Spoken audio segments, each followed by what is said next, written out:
el tema del eslabón perdido? Porque es un tema muy popular que yo todavía no lo termino de entender. Bien.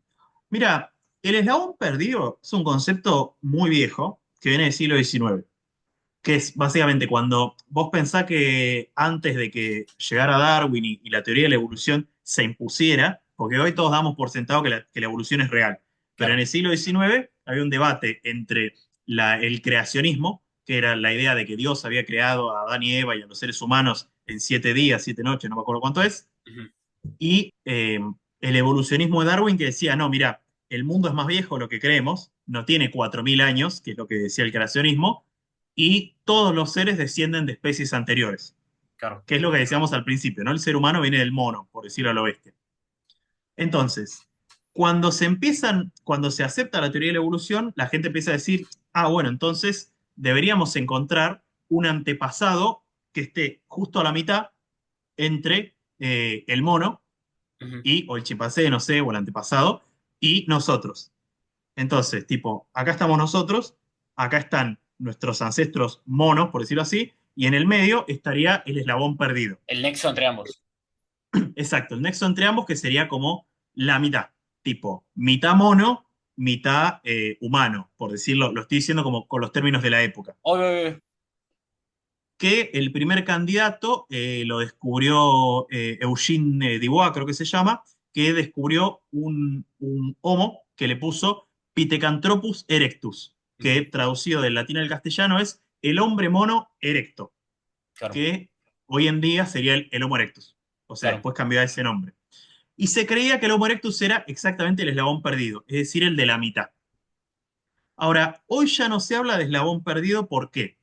Porque la idea del eslabón perdido implicaba que la evolución era completamente lineal. Entonces, ¿qué?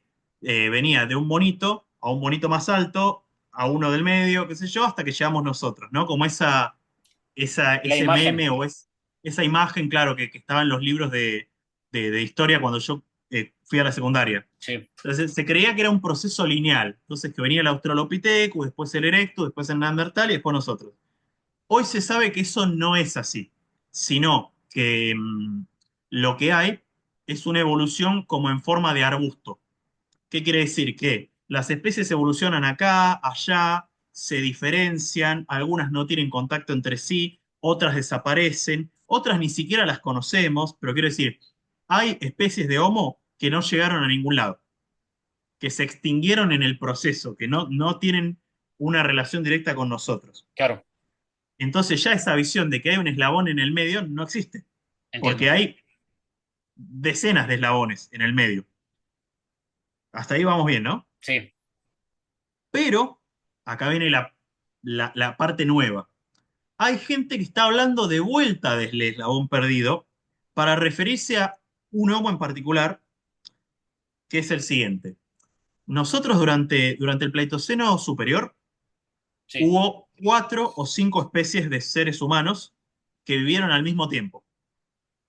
Lo cual a mí me vuela la cabeza, porque imagínate que no estamos hablando de personas con diferente color de piel o con los ojos así o asá. Estamos hablando de humanos distintos, Entiendo. especies de humanos distintos. Donde estaba, por un lado, el Neandertal en Europa, nosotros o nuestros antepasados Homo sapiens en África, y en la zona de Siberia estaba el Homo denisova, que es un homo que se descubrió hace muy poquito, creo que en 2009. Y ahora se empieza a decir hace muy poquitos años que esos tres descienden de un antepasado común. Y esto lo prueba la genética.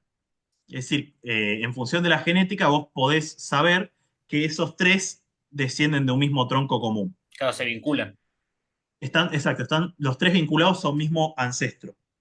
Pero ese ancestro, la paleontología no lo encontró. O sea, no hay un Un hueso cráneo. con un No hay cráneo un que cráneo. digan, no hay, que digan, es este. Claro, claro. Entonces hay quienes dicen, bueno, ese es el eslabón perdido. Lo dicen un poco en chiste, porque de vuelta el concepto del eslabón perdido quedó obsoleto, pero Pero hay una idea de, bueno, hay hay uno en algo. el medio que no lo conocemos. Claro, hay algo que es incertidumbre. Exacto. Es signo de Y que, pregunta. y que saber a mí por lo menos me interesaría saber cómo era, porque hay muchos comportamientos que nosotros los encontramos en esos tres homos Sí, que no los encontramos en los anteriores. Y cuando tres especies tienen algo en común, lo que se sobreentiende es que ese antepasado los tenía. Lo digo en castellano. Si yo tengo tres hermanos y los tres tenemos ojos claros, si yo tengo dos hermanos, yo soy el tercero, y los tres tenemos ojos azules, y bueno, probablemente mi papá también los tenga. claro. Eso es lo mismo, pero llevado a nivel especie. Es decir, si los tres, Denisova, Neandertal y Sapiens, tenían, por ejemplo, una mutación en lo que se llama el gen del lenguaje, ¿eso qué quiere decir? Que ese eslabón perdido del que estamos hablando ya tenía mutado el gen del lenguaje. No, pero Netflix, bueno, agarró y hizo una película de esto. Es Es increíble. loquísimo. Es loquísimo. Porque aparte a mí, ¿qué me interesaría saber? Supongamos que ese es el que tiene el gen del lenguaje. ¿Por qué mutó un gen en ese específicamente? ¿Qué le pasó? Claro, Porque claro. hay un concepto que es la presión evolutiva, que quiere decir que, para decirlo a lo bestia, todo se explica por algo. Claro, Todo tiene que haber sido el resultado de algo. el contexto lo llevó a tener esa capacidad. Exactamente.